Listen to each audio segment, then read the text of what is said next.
Hello बच्चों, तो आप सभी का स्वागत है हमारे इस चैनल पे जिसका नाम है पांडे सर। और आज हम लोग पढ़ने वाले क्लास 12 का चैप्टर है वो मैट्रिसेस है, जो कि बहुत ही मज़ेदार तरीके से पढ़ेंगे। चलिए बच्चों, तो आप सभी का स्वागत है मेरे इस चैनल पे, यूट्यूब चैनल पे जिसका नाम है पांडे सर। और आप सभी का मैं स्वागत करता हूँ हमारे इस नए सेशन पे, जिसका चैप्टर में हम लोग इस सेशन में हम लोग पढ़ने वाला है मैट्रिसेस, जो कि बहुत ही इंटरेस्टिंग चैप्टर है।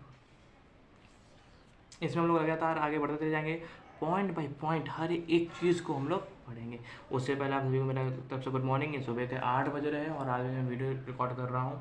सुबह बैठ के देखिए आप लोगों ने इतनी मेहनत कर रहा हूँ, कुछ खाया नहीं अभी, बस आप लोग के लिए मैट्रिक्स का चैप्टर बना रहा हूँ, क्योंकि बहुत बच्चों को मैट्रिक्स में बहुत से प्रॉब्लम्स आ रहे हैं जो सॉल्व नहीं कर पा रहे हैं, कुछ कॉन्सेप्ट उनके क्लियर नहीं हो पा रहे हैं, तो वो मैं करने की कोशिश करूँगा। ठीक है, आइए तो हम लोग सबसे पहले समझते हैं मैट्रिक्स होता क्या है।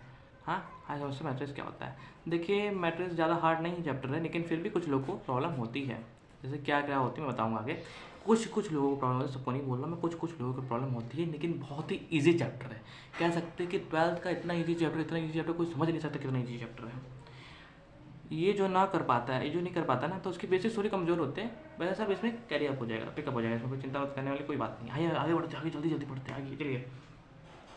तो फिलहाल आप लोग कमेंट सेक्शन पर एक बार हाय भेज दीजिए और बताइए आप लोग कैसे हैं, क्या कर रहे हैं, और बने रहिए मेरे इस वीडियो के साथ, पूरा समझते हैं। देखिए, मैट्रिक्स की अगर बात करें तो ये आपके लिए एक नया चैप्टर होगा 12th में। 12th में आप तक आपने मैट्रिसेस जो है ना, आपने 11th में देखा, ना 10th में देखा, ना 9th, ना 8th, ना 7th, ये सब तो बहुत पहले वाली बात है, लेकिन आपने 11th में भी मैट्रिक्स नहीं देखा। आपके लिए एक नया चैप्टर है मैट्रिसेस। इसको हम लोग मैट्रिक्स भी बोलते हैं, मैट्रिक्स। ये आपके लिए एक नया चैप्टर है, दोनों एक ही बात है, दोनों एक ही है। ठीक, तो आइए बात करते हैं मैट्रिक्स होता क्या है। बहुत ही सिंपल सी बात है, मैट्रिक्स क्या होता है। ये एक रो और कॉलम का अरेंजमेंट होता है। क्या होता है बच्चों? ये एक रो और कॉलम का अरेंजमेंट होता है। अब देखिए कैसे रो और कॉलम अरेंज होते हैं, तो हम लोग डेफिनेशन भी लिख लेते हैं, पहले अरेंज कर लेते हैं। देखिए, मान लीजिए मेरे पास है रो और कॉलम होता क्या है, तो हम लोग ये समझते हैं रो और कॉलम क्या होता है मेरा। देखिए, मान लेते हैं मेरे पास ये एक छटकी सी मम्मी का दिया एक डब्बा है। ठीक है, इसमें हम लोग सबको अरेंज करेंगे। एक संदूक है, इस संदूक में सबको अरेंज करेंगे। देखिए कैसे अरेंज करते हैं। जैसे मान लेते हैं मेरे पास एक एलिमेंट है जिसका नाम है A11। अब A11 का मतलब क्या कि फर्स्ट रो, ये जो पहला वाला ये आपको रो बता रहा है, जो सेकंड वाला ये कॉलम बता रहा है, तो फर्स्ट रो फर्स्ट कॉलम। दूसरा क्या आता है? फर्स्ट रो सेकंड कॉलम, फिर फर्स्ट रो थर्ड कॉलम, और ऐसे चला जाएगा कहाँ तक? फर्स्ट रो एन कॉलम तक जाएगा। फर्स्ट रो एन कॉलम तक चला गया। इसके बाद हम लोग फर्स्ट हो गया, अब आइए सेकंड रो पे करते हैं। Second row first column, second row third second column, sorry second row third column, और ऐसे चला जाएगा सेकंड रो एन कॉलम तक जाएगा। ये थोड़ा छोटा बन गया है, अब मार्कर से लिख रहे हैं, अब हो भी नहीं सकता, गंदा थोड़ा हो जाएगा, नहीं समझ में आएगा। चलिए उसी में एडजस्ट कर लेते हैं हम लोग। फिर बात करते हैं एकदम जल्दी जल्दी कि A31 का मतलब थर्ड रो फर्स्ट कॉलम, फिर A32 यानी थर्ड रो सेकंड कॉलम, और A33 third row third column. इसके बाद हम डॉट डॉट डॉट कहाँ तक जाएगा? थर्ड रो एन कॉलम तक जाएगा। अब एन का मतलब यहाँ पे, एन का मतलब जो है नेचुरल नंबर होता है। यहाँ पे ध्यान दीजिएगा, एन का मतलब नेचुरल नंबर होता है, और कुछ नहीं है। एन को यहाँ पे वेरिएबल की बात नहीं कर रहे, एन मतलब नेचुरल नंबर होता है। ठीक है, अब ये थोड़ा इसको बड़ा कर लेते हैं ऐसे, ये थोड़ा नीचे तक भी आएगा। ये आएगा n row first column, n row second column, n row third column, और dot dot n row n column तक जाएगा। इसको भी थोड़ा नीचे कर लेते हैं, और थोड़ा बाहर हो गया, इसको थोड़ा थोड़ा लेते हैं। थोड़ा ये ऐसे नहीं बनता, ये इस तरह से डब्बे के अंदर बनता है। ठीक है, थोड़ा बाहर हो गया, थोड़ा गंदा हो गया है, चिंता मत कीजिएगा उसके लिए। तो एकदम सीधा बनता है लाइन, कुछ इसी तरह से मैटर से इसके अंदर, ये पूरा जी इसके अंदर रहेगा, वो थोड़ा बाहर सा हो गया है। ठीक है, अब नाप तो लिए ही नहीं थे, पहले ही से कर दिए। ठीक है, अब आगे बढ़ते हैं इसके साथ। अब ये हमने समझ लिया मैट्रिसेस होता है क्या है। आइए डेफिनेशन भी लिख रहे हैं, डेफिनेशन लिखना है तो देखिए, डेफिनेशन की बात जहाँ तक करें, डेफिनेशन क्या होता है इसका। इसका डेफिनेशन होता है कि a matrices is an arrangement of an rows and columns. बच्चों अब कहीं कहीं आपको एक और चीज़ देखने को मिलता होगा कि एन और एम, यानी एन रो और एम कॉलम्स, ठीक है, ऐसे भी मिलता है, ठीक है। तो वही रो का आइडेंटिटी ये और कॉलम का आइडेंटिटी ये, ठीक है। इसमें से घबराने में बात कहीं भी आपको एन और एम मिलेगा तो बात यही होती है, रो और कॉलम की बात हो रही है, ठीक है। आगे बढ़ते हैं इसी चैप्टर के साथ। हमने समझ लिया कि मैट्रिसेस होता है क्या क्या, एक अरेंजमेंट। भाई मैंने अरेंज ही तो किया, यहाँ थोड़ा ध्यान से देखिए, मैंने अरेंज ही तो किया है, मैंने इसको इसको इसको एक सही तरीके से लिखा है ना भाई। यहाँ पे फर्स्ट रो अब देखिए इसमें फर्स्ट रो था, फर्स्ट कॉलम था तो मैंने इसे लिख दिया, ये फर्स्ट रो था, सेकंड कॉलम था, मैंने इसमें लिख दिया, तो ये अरेंज ही तो मैंने किया है। इसको मैंने क्या किया, इसको अरेंज ही करना बोलते हैं। अब आप बोलेंगे सर इसमें जो हर एक पार्ट है इसको हम लोग बोलते हैं एलिमेंट। क्या बोलते हैं?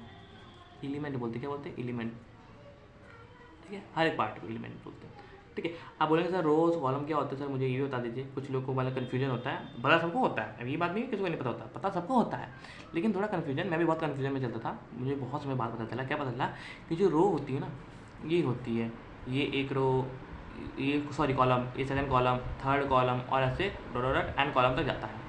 इसे अगर रो की बात है तो फर्स्ट रो, सेकंड रो और थर्ड रो और एन रो तक जाता है, यानी नेचुरल नंबर तक जाता है। अब ऐसे चलता चलेगा, मैं पूरा नंबर तो नहीं लिखूंगा ना। अब यानी कह सकते जो ऐसे हॉरिजॉन्टली होता है वो रो होते हैं, और जो वर्टिकली होता है वो कॉलम्स होते हैं, ठीक है। इतनी बात समझ में आई? तो कॉलम बढ़िया, आगे सब बढ़िया।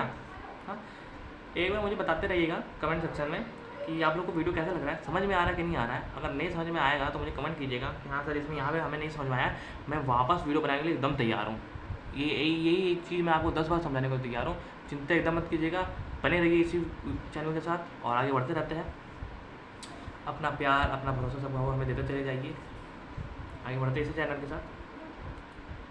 आइए बच्चों, तो हम लोग अब पढ़ते हैं भाई। अब हमने सीखा, अब हम लोग को देखना है कि मैट्रिक्स हमने पढ़ लिया, मैट्रिक्स क्या होते हैं, लेकिन अब हम लोग सीखेंगे, अब हम लोग मैट्रिक्स हमें पता चलेगा मैट्रिक्स क्या होते हैं, लेकिन अब हम लोग सीखेंगे क्या सीखेंगे कि मैट्रिक्स के टाइप कितने होते हैं, मैट्रिक्स के जो है वो टाइप्स कितने होते हैं। लीजिए मार्का भी नहीं चल रहा है, अरे हाँ चलने लगा।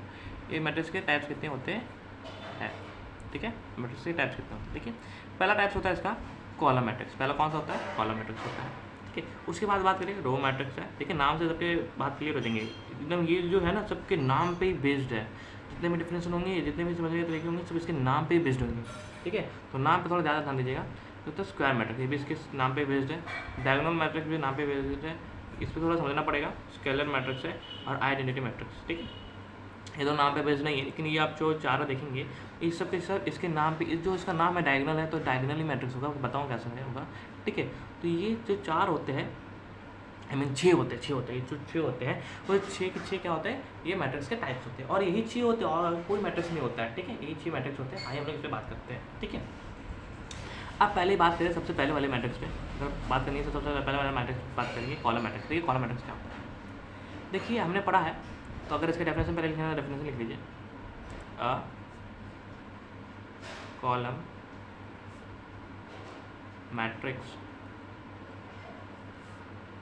हैज़, सॉरी लिख लीजिए ओनली हैज़, लिख लीजिए only has a one column.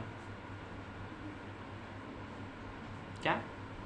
Column क्या है? कुछ नहीं है, बात है कि जो कॉलम मैट्रिक्स है वो सिर्फ एक कॉलम, उसमें सिर्फ एक ही कॉलम होना चाहिए। कॉलम मैट्रिक्स में नाम से इसमें एक कॉलम होना चाहिए। रो मैट्रिक्स है उसमें एक रो होना चाहिए, ठीक। आइए बात करते हैं कॉलम मैट्रिक्स।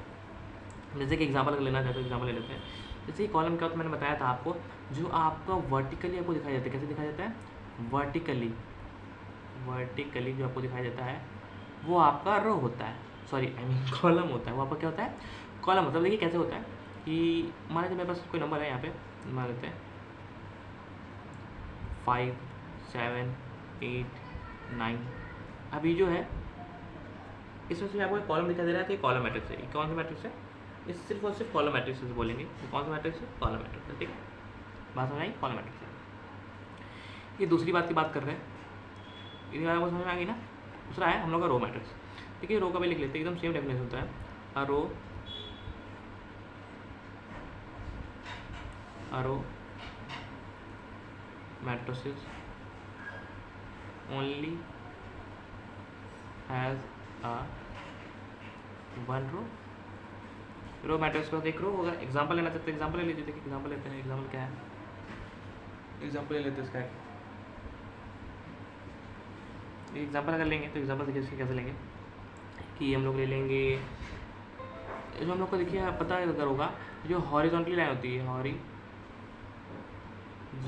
जो लाइन होती है जो इस तरह से होती है वो हम लोग का रो होता है। जैसे कि हम लोग अगर एग्जाम्पल लेना चाहते हैं तो ले सकते हैं कि 5 8 9 0, ये जो आपका होगा ये आपका रो मैट्रिक्स होगा। ये जो आपका होगा ये आपका रो मैट्रिक्स होगा। बात समझ में आ रही होगी हमको, लग रहा है हाँ?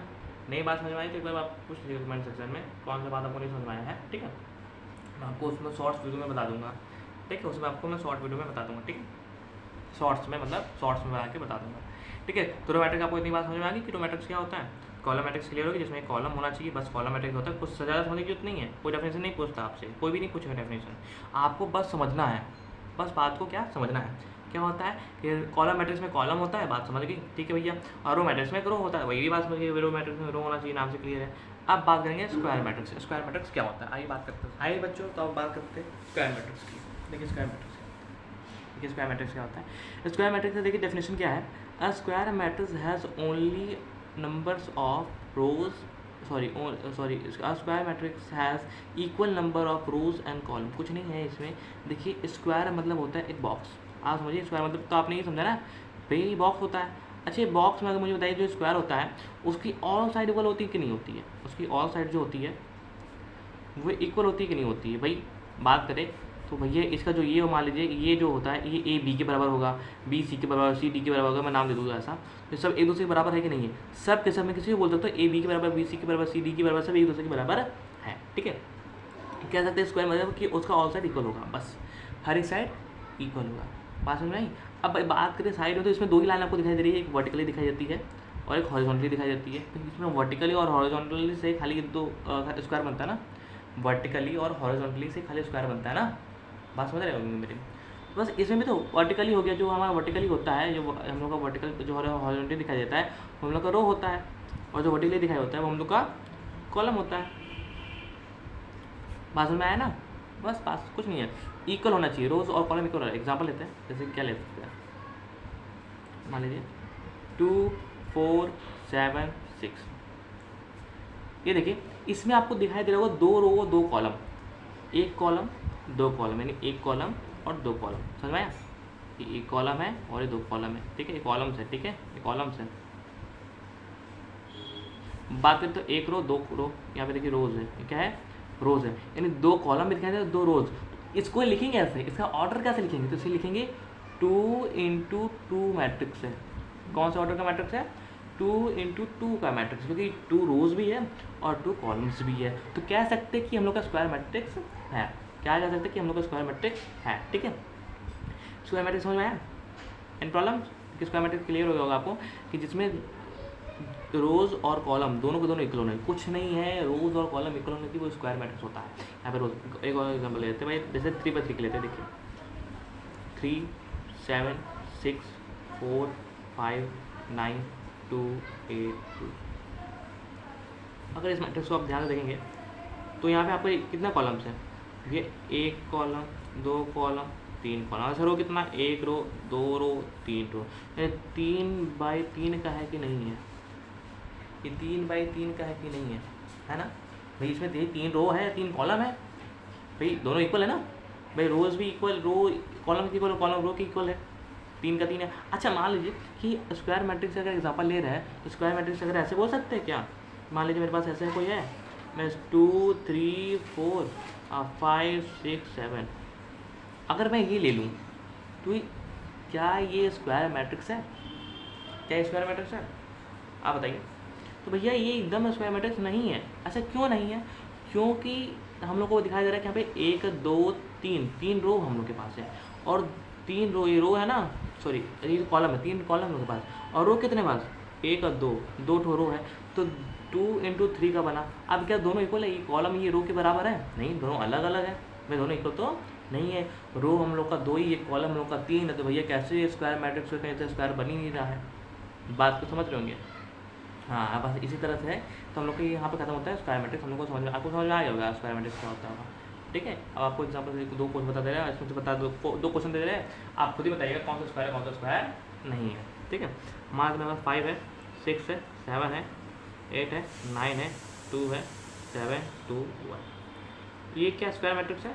एक ये है वाला पहला क्वेश्चन है। दूसरा क्वेश्चन मेरे पास 3, 2, 7, 8, 9, 6, एक ये वाला है। एक और ले लीजिए 7, 9, 3, 3, 2, 1, ये वाला है। ठीक है, थोड़ा बहुत बड़ा कर लीजिए। ठीक है, तो इस दिस दो क्वेश्चन आपको मैंने दे दिया है, इसको आपने कॉपी में उतार लीजिए। अगर कॉपी में उतारना है या नहीं उतारना, जो भी करना है, मैं दोनों के आंसर मैं आपको लास्ट में बता दूंगा क्या है, कौन सा स्क्वायर है कौन सा स्क्वायर नहीं है। फिलहाल आप अपने से कीजिएगा, मैंने आपको 2 क्वेश्चन दिए हैं, आपको सॉल्व करना है। ठीक है, अब नेक्स्ट क्वेश्चन हम लोग कौन सा था? नेक्स्ट हम लोगों ने स्क्वायर कर लिया, भाई कॉलम कर लिया, रो कर लिया, स्क्वायर कर लिया। अब हम लोग पढ़ेंगे डायगोनल मैट्रिक्स। वापस हम लोग पढ़ते हैं, आगे बढ़ते हैं, डायगोनल मैट्रिक्स के बारे में पढ़ते हैं। डायगोनल मैट्रिक्स क्या होता है? ठीक है, मज़ा आ रहा है ना वीडियो में? एकदम चिल मारी और कुछ नहीं है। अभी पूरा साल पढ़ा हुआ बेटो, अभी पूरा साल पढ़ा हुआ, एकदम मस्त पढ़ाई कीजिए, आगे बढ़िए। ये मत सोचिए के बाद में अफसोस ना हो 2 महीने से पहले बचे एग्जाम से पहले, अरे यार पढ़ लिए होते तो बड़ा मज़ा आता, उसका कोनो मतलब रह जाएगा नहीं। उससे अच्छा आप ही छोटा छोटा चीज़ निकाल देते, छोटा जो इजी चैप्टर है। वैसे मैट्रिक्स सबसे इजी होता है, इसलिए मैट्रिक्स को उठाया है, वरना हम कोनो और भी चैप्टर उठाएंगे, लेकिन सबसे इजी होता है मैट्रिक्स। और बाय द वे मैं बता दूँ, मेरे यूट्यूब चैनल का फर्स्ट वीडियो है, तो अगर अच्छा लगे ना तो कमेंट ज़रूर कीजिएगा कैसा आपको लगा है, और ना लगे तो एक बार वो भी कमेंट कीजिएगा कि सर इसमें ये इम्प्रूवमेंट बाकी है, आप थोड़ा कर देंगे तो और अच्छी वीडियो आपकी बन सकती है। क्योंकि आप ही लोग मुझे सजेस्ट करेंगे कि मैं कैसा वीडियो बना सकता हूँ। ठीक है, मेरे को जितना समझ में आ रहा है मैं उतना बना रहा हूँ। ठीक है, आगे बढ़ते हैं। तो हमको पता है कि डायगोनल मैट्रिक्स क्या होता है। देखिए क्या होता है कि in a diagonal matrix the non diagonal of the matrix, समझ डायगोनल होता क्या है। अगर डायगोनल की बात करें तो एक तिरछी रेखा लाइन, एक तिरछी लाइन, ये होती है डायगोनल। ये लाइन किसे बोलेंगे? डायगोनल। ये तिरछी होती है ना, तिरछी क्या कहते हैं? तिरछी। ठीक है, तिरछी नजरिया मोरी हाय हाय वाला गाना जो होता है, तिरछी नजरिया वाला डायगोनल आइज की बात करता है। ठीक है, जो डायगोनल मैट्रिक्स होते हैं उसमें जो नॉन डायगोनल एलिमेंट्स होते हैं, मैंने एलिमेंट्स बताया क्या होते हैं, R0। एग्जाम्पल लेते हैं, are diagonal matrix are equal are possible, sorry, are diagonal matrices are possible only in a square matrix. अब जब स्क्वायर मैट्रिक्स बनेगा तभी डायगोनल पॉसिबल है, वरना डायगोनल पॉसिबल है ही नहीं, वरना डायगोनल पॉसिबल होगा ही नहीं। आप अगर समझ रहे हैं कि भैया अगर स्क्वायर मैट्रिक्स नहीं जैसे 2/4 का है तो वो उसमें पॉसिबल होगा ही नहीं, कहीं से भी नहीं आएगा। बताता हूँ कैसे नहीं आएगा, लेकिन पहले समझते हैं डायगोनल मैट्रिक्स होता है। देखिए मान लेते मेरे पास एक बक्सा है, मैं यहाँ पे लिख दिया 1, 2, 3। देखिए यही होता है डायगोनल मैट्रिक्स, कुछ नहीं होता है। इसी को बोलते हैं हम लोग डायगोनल मैट्रिक्स। और ये 3/3 का है, इसका ऑर्डर कितना है? 3 × 3। ये स्क्वायर मैट्रिक्स है, मैंने स्क्वायर मैट्रिक्स बनाया है। ठीक है, इसमें क्या बोल रहा है कि आपके जो डायगोनल होना चाहिए वो उसमें नंबर्स होने चाहिए। ठीक है, लेकिन जो नॉन डायगोनल यानी ये सब जो बाकी सब बच रहे वो सब 0 होने चाहिए, तभी आपका डायगोनल मैट्रिक्स परफॉर्म करेगा, तभी आपको होगा वे डायगोनल मैट्रिक्स कहलाएगा, वरना डायगोनल मैट्रिक्स नहीं कहलाएगा। ठीक है, जो डायगोनल होने के लिए इसमें जो नंबर्स होने चाहिए डायगोनल ही होने चाहिए, और साथ ही साथ इसके जो डायगोनल नंबर्स नहीं है, फॉर एग्जाम्पल ये जो हो गया, अगर मैं बात करूँ कि ये जो आप बात कर रहे हैं ये अगर हो गया तो इसके बाद जितने भी ना आपको यहाँ पे एलिमेंट दिखाई दे रहे हैं वो एलिमेंट आपके 0 होने चाहिए। जो डायगोनल नहीं है वो एलिमेंट आपके 0 ही होने चाहिए, और कोई नंबर नहीं हो सकता। ठीक है, बात को समझ रहे होंगे आप लोग। ठीक है, आगे बढ़ते हैं। हमें समझ में आया। अब मैंने क्या बोला, एक और बात मैंने बोला कि ये सिर्फ स्क्वायर ही मैट्रिक्स होना चाहिए। अगर बाई स्क्वायर नहीं हुआ तो क्या डायगोनल होगा? तो नो, आंसर क्या है? नो, नहीं होगा। अच्छा क्यों नहीं होगा सर? प्रूफ करिए क्यों नहीं होगा। तो भैया इसलिए नहीं होगा, देखिए क्यों नहीं होगा कि मान लेते बचवा कि यहाँ पे हमने बना दिया एकदम मन बना के कि 2/3 का मैट्रिक्स बना दिया। जैसे 2/3 का कैसे? 2, 4, सॉरी 2, 0, 0। अब फिर अब 3/2 का कर रहे हैं, फिर 0, 2, 4, तो ये भी 0 कर लेते हैं। अब यहाँ पे आप ध्यान देंगे तो क्या डायगोनल कैसे बनेगा? तिरछी रेखा कैसे जाएगी? इस कॉर्नर से उठाइए और इस कॉर्नर की मारने की कोशिश कीजिए, छुआने की कोशिश कीजिए, क्या टच होगा? नहीं भैया, अगर टच होता तो ये भैया बीच वाला छूट जाएगा, ये डायगोनल बनेगा नहीं। सिर्फ ये स्क्वायर मैट्रिक्स में पॉसिबल है। 2/2 को बनाते जैसे 1, 2, 0, 0, तो ये देखिए यहाँ पे पॉसिबल हो गया। आप देखिए यहाँ पे एक डायगोनल निकल रहा है ना, बाकी तो 0 ही है, जो डायगोनल नहीं, लेकिन जो डायगोनल है वो निकल रहा है। डायगोनल हमेशा याद रखिएगा वो आप लेफ्ट हैंड साइड से राइट हैंड साइड पे जाते हैं, ठीक है। तो सर ऐसे ही परफॉर्म होगा, ऐसे नहीं होगा, नहीं ऐसे भी हो सकता है, लेकिन फिर ये दोनों को जीरो होना पड़ेगा। ऐसे भी हो सकता है लेकिन फिर इन दोनों को जीरो होना पड़ेगा ना। अब दोनों जीरो नहीं तो डायगोनल कैसे कहलाएंगे? डायगोनल कहलाने के लिए इन दोनों को जीरो होना पड़ेगा ना। आगे बढ़ते हैं। डायगोनल मैट्रिक्स के बाद हम लोग का एक मैट्रिक्स आता है जिसका नाम है, बात करते हैं उस नाम क्या है। तो हमने डायगोनल पढ़ लिया। इसके बाद आता है स्केलर मैट्रिक्स। स्केलर मैट्रिक्स, देखिए स्केलर मैट्रिक्स क्या होता है। बात करें स्केलर की, आइए स्केलर की बात करते हैं। देखिए इसमें क्या होता है, ये भी एक डायगोनल मैट्रिक्स होता है। तो मैं कहता हूँ स्केलर मैट्रिक्स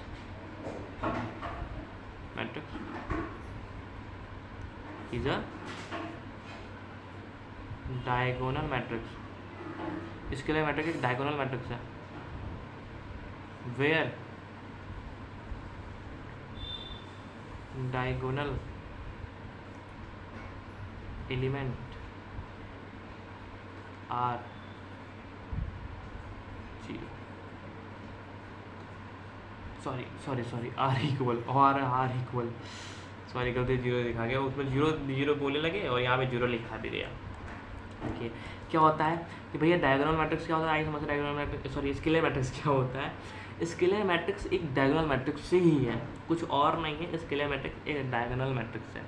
फिर बोल रहा हूँ, स्केलर मैट्रिक्स एक डायगोनल मैट्रिक्स है। यानी हाँ, आप एकदम सही सोच रहे कि उसकी जो नॉन डायगोनल मैट्रिक्स, जो नॉन डायगोनल एलिमेंट्स होंगे वो पक्का ही 100% गारंटी वो जीरो ही होंगे, कह सकते हैं। यानी जो उसके नॉन डायगोनल मैट्रिक्स, जो नॉन डायगोनल एलिमेंट्स होंगे वो जीरो ही होंगे। अच्छा लास्ट लाइन, इसमें चेंजिंग क्या है? स्केलर मैट्रिक्स को बदल कौन रहा है, कौन इसका नाम स्केलर मैट्रिक्स रख रहा है, किस वजह से रखा रहा है? ये डायगोनल मैट्रिक्स का तो काम कर रहा है, हाँ। लेकिन एक बात बोला कि where diagonal matrix are equal, जो डायगोनल एलिमेंट्स होंगे ना, जो डायगोनल इसके एलिमेंट्स होंगे ना वो इक्वल होंगे। एग्जाम्पल लेते कैसे भैया इक्वल होंगे? भैया हमने बना दिया 1 1 1, ये जीरो, यहाँ पे जीरो, यहाँ पे जीरो, यहाँ पे जीरो, यहाँ पे जीरो, यहाँ पे जीरो। थोड़ा ध्यान दीजिए कि ये एक डायगोनल मैट्रिक्स, यानी इसकी जो नॉन डायगोनल है एलिमेंट्स है वो जीरो है, और बाकी बात है डायगोनल में आपका इक्वल नंबर आ रहे हैं। यहाँ पे 1, यहाँ पे 1, यहाँ पे 1, ये चेंज नहीं हो सकता। जैसे हमने यहाँ पे ऊपर वाले में देखिए प्रॉब्लम चेंज किया था भैया, यहाँ पे देखिए ध्यान देंगे तो यहाँ पे हमने चेंज कर दिया था। क्या चेंज कर दिया था भैया? यहाँ पे 1, यहाँ पे 2, यहाँ पे 3 कर दिया था। यहाँ पे चेंज था ना, यहाँ पे 1, यहाँ पे 2 कर दिया था। लेकिन इसमें जो करेंगे, इसमें सबका सब सेम रहेगा। 1 1 1 जो डायगोनल में नंबर जाएंगे वो सब के सब क्या होंगे? सेम होंगे। सबके सब क्या होंगे? वो सब के सब सेम होंगे। आज तक आपका हम लोग को बात समझ में आ रही होंगी, ठीक है। तो ये होता है हम लोग का स्केलर मैट्रिक्स। यहाँ पे स्केलर मैट्रिक्स आपको कंप्लीट हो जाता है। आप चिंता मत कीजिए, मैं आपको डेफिनेशन लिखवा रहा हूँ। अगर आपको लिखने का मन है तो आप लिख लीजिएगा, वरना काम डेफिनेशन कहीं आता नहीं है, कहीं पे भी आपको काम डेफिनेशन नहीं आएगा। आपको बस उसका कॉन्सेप्ट समझना, कॉन्सेप्ट क्या होता है, क्या उसका कैसे बना है, क्या है उसका काम क्या आता है, बस आपको ये समझना। क्वेश्चन आपको कहीं नहीं पूछेगा कि डायगोनल मैट्रिक्स क्या होता है, स्केलर मैट्रिक्स क्या होता है। हाँ, क्वेश्चन दे देगा उसके बेस्ड कि हाँ भाई डायगोनल मैट्रिक्स का क्वेश्चन सॉल्व करो, स्केलर मैट्रिक्स का क्वेश्चन सॉल्व करो, क्या ये स्केलर है, क्या ये डायगोनल है, ऐसे पूछेगा। लेकिन ये नहीं बोलेगा कि आपको उसका डेफिनेशन लिखो। मैं डेफिनेशन लिख दे रहा हूँ कि आपको समझ में आ जाए, ठीक है। मान लीजिए जब कॉन्सेप्ट भूल जाए तो आप डेफिनेशन देख के भी आप समझ सकते हैं, ठीक है। आगे बढ़ते हैं हम लोग का नेक्स्ट, हम लोग पढ़ते हैं, ठीक है। देखिए बच्चों, हम लोग बात करते हैं आइडेंटिटी मैट्रिक्स की। तो आइडेंटिटी मैट्रिक्स होता क्या है, आइए इसे बात करते हैं। देखिए कुछ नहीं होता है, an identity matrix is a diagonal matrix. ये भी एक डायगोनल मैट्रिक्स का ही होता है। ये भी क्या होता है? एक ही डायगोनल मैट्रिक्स ये भी होता है, where all diagonal elements are 1। अब देखिए इसमें कुछ नहीं है, रत्ती भर कुछ नहीं है, कुछ ज़्यादा नहीं है, बस एक छोटी सी बात है, छोटा सा कॉन्सेप्ट है, समझिए और वीडियो खत्म। उसके बाद देखिए क्या होता है कि मान लेते मेरे पास एक बॉक्स है, ठीक है, मैट्रिक्स का एक बॉक्स है। इसमें लोग लिखने वाले जैसे इसमें बोला जो डायगोनल मैट्रिक्स होगा वो 1 होगा, यानी कह सकते हैं ये 1 होगा, ये 1 होगा, ये 1 होगा, बाकी ये सब के सब क्या होंगे? This all elements are 0। ये सारे एलिमेंट 0 होंगे, सारे एलिमेंट क्या होंगे? 0 होंगे। इसे देखिए जो आपको डायगोनल में दिखाई दे रहा है, जो आपको डायगोनल एलिमेंट्स दिखाई दे रहे हैं वो सब के सब 1 होंगे, वो सब के सब क्या होंगे? वो सब के सब 1 के अलावा कुछ हो ही नहीं सकते। आइडेंटिटी में 1 के अलावा डायगोनल एलिमेंट्स कुछ हो ही नहीं सकते हैं। जैसे अभी स्केलर में पढ़ा था कि वो सेम होंगे, 3 भी हो सकता है लगातार होगा, 4 भी हो सकता है 4 लगातार होगा, लेकिन आइडेंटिटी में सिर्फ 1 ही हो सकता है डायगोनल में, और कुछ नहीं होता। वो आइडेंटिटी मैट्रिक्स होती है, ठीक है। इस तरह हम लोग का ये पूरा मैट्रिक्स खत्म हो जाता है, जितने भी टाइप्स में आपको टाइप्स बता दिए। अब हम लोग चलते हैं एक्सरसाइज नंबर 3.1 पे।